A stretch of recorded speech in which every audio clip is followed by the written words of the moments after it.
Soc en Jordi Garcia, el director del Parc Natural del Cadí Moixeró, i us vull parlar d'una espècie invasora, la pampa del Caucas o el julivert gegant, l'Heracleum mantegasianum, que és una espècie que es va detectar l'any 2012 a la zona de la Cerdanya, als entorns del riu Segre, procedent de la part alta del Segre ja en la zona francesa, i és una espècie que, a més del problema que genera l'alterar l'hàbitat i desplaçar altres espècies autòctones, té un problema afegit per la salut humana, i és que en contacte amb les seves fulles o la seva tija ens injecta una substància que en contacte amb el sol reacciona i ens provoca una cremada que realment requereix normalment assistència mèdica.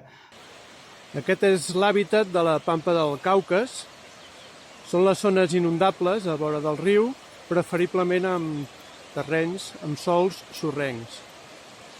La pampa del Caucas floreix al cap de 4 anys i les seves llavors, que són unes 20.000, cauen al riu i amb la seva forma de barqueta es dispersen durant quilòmetres.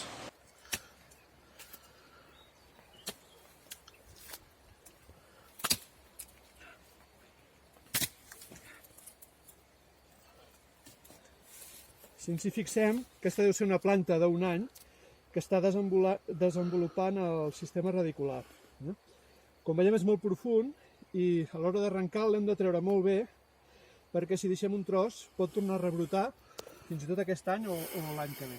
Hem de fer una bona feina i eliminar-ho. Aquí tenim un peu d'Heracleum mantegasianum de la pampa del Caucas. Si ens fixem, té unes fulles molt grans i punxentes, molt retallades, i si ens fixem amb la tija, és d'un color vermellós, molt pelut. Això ens servirà per diferenciar de la vallaraca comuna o l'Heracleum spondium. Si ens fixem per sota també, la fulla és molt més verda, és un verd més clar, però és completament verda i llisa. Si ens fixem amb l'Heracleum spondium, que és la vallaraca comuna d'aquí, per diferenciar-la, perquè això ens porta molts problemes, perquè molta gent la confon, si li donem la volta, veiem clarament que per sota és vellutada i d'un color molt més blanc. I també veiem que és menys retallada. I les tiges les veiem que són completament verdes. Com hem vist l'altre Heracleum a la pampa del Caucas, que era completament vermellosa, i pilosa veiem que aquesta no. És la diferència.